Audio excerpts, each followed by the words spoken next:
अस्सलाम वालेकुम काशकार भाईओ, एक मसले ते तुहाडी तवज्जो थोड़ी जी मैं दिलाना चाहना कि इस वक्त मक्की जेड़े दोस्तों ने काश्त कर ली हुई है, उपरों हो गई है बारिश, खेलियां इस वक्त गिलियां ने विच तकरीबन टुरिया नहीं जा रहा।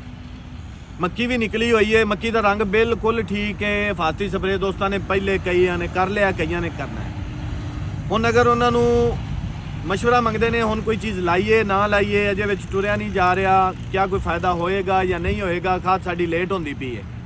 उन्होंने वास्ते गुजारिश है कि होना की है इस वक्त ए अगर बूटे तुसी दिखाओ ए बेहतरीन उगाओ और इन्हां दा रंग बिल्कुल ठीक है, कोई बीमारी किसी किस्म की नहीं है। लेकिन जिस तरह ए जिहड़ा ना उपरों मट्टी की तह जिहड़ी है ए करुंड हो गई, इन्हूं असीं पंजाबी च कहने करुंड हो गई मट्टी की तह, जिवें जिवें कणी पई है ये आपस च जुड़ गई, इहदे मसाम बंद हो गए ने। हुण जदों मसाम इहदे बंद हो जाणगे इस जड़ नूं हवा नहीं मिलनी, जिवें जिवें खुश्क होना है इन्हें की हालत होनी है। इधर करिया जे कैमरा, इस मक्की की यह हालत हो जानी है। जिवें जिवें इन्हें वत्तर खत्म होंदा जाना है, इस मक्की ने थल्ले वाले पत्ते पीले करने शुरू कर देने ने, उपर वाले पत्ते की नोकां सड़नियां शुरू हो जानियां ने। फिर दोस्तों ने धड़ा धड़ स्प्रे शुरू हो जाना। दर हकीकत होया की है सारी मिट्टी करुंड हो गई, थल्ले ऑक्सीजन इनकी जड़ नूं नहीं मिली, पौधा सफोकेट कर गया है और एक कुदरती अमर है। हुण असीं कर की सकने हाँ, असीं इहदे वत्तर खुश्क होवन दा इंतज़ार नहीं करना। यह वक्त होंदा जे जिहड़ा असीं ह्यूमिक एसिड फ्लड करीदा है, ह्यूमिक एसिड फ्लड करन दा यह वक्त होंदा असल। हुण ह्यूमिक एसिड फ्लड करन दे विच मसले की आ रहे ने, लिक्विड ह्यूमिक एसिड फ्लड करो या दानेदार ह्यूमिक एसिड फ्लड करो, मार्केट दे विच मौजूद ने। लेकिन एक ही चीज़ नोट करो, पानी दे विच उहदी हल पजीरी जिहड़ी है सोलूबिलिटी, वाटर सोलूबिलिटी वो अच्छी होवे, 100% होवे।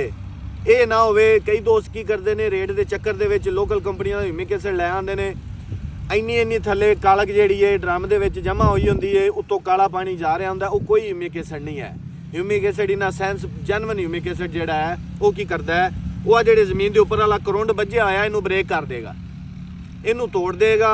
इनके तोड़न नाल जमीन नूं आ जिहड़ी इहदी जड़ इनू हवा मिलनी शुरू हो जाएगी और तर वत्तर ही वो फ्लड हो जाना चाहिए।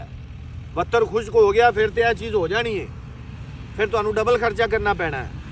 इस वक्त तर वत्तर एक हल्का पानी लग जाए, उहदे विच ह्यूमिक एसिड 8 किलो का बैग जिहड़ा है कुछ कंपनियां पानी च हल पजीर दे रही ने, मसलन फर्टिसाइंस कंपनी है, सनक्राफ्ट कंपनी है, दूसरे दे रहे हैं, एग्रीसोल वाले दे रहे हैं। ये अच्छे ह्यूमिक एसिड दे रहे हैं जिहड़े पानी च हल पजीर भी ने और उन्होंने pH भी घट है, वो मैंशन कर रहे हैं pH भी घट है। अच्छियां कंपनियां अच्छे ह्यूमिक एसिड दे रही ने, वो तुसीं ह्यूमिक एसिड इस वक्त तर वत्तर पानी में ला दोगे, होएगा कि फिर आवन वाला जिहड़ी है कंडीशन इहदे तो बचत हो जाएगी। लेकिन जिस वक्त यह कंडीशन आ जानी है, फिर अगर फ्लड करोगे फिर पौधे ने एक बारी स्ट्रैस दे विचों वापस आना है, फिर उन्होंने डबल ताकत चाहिए।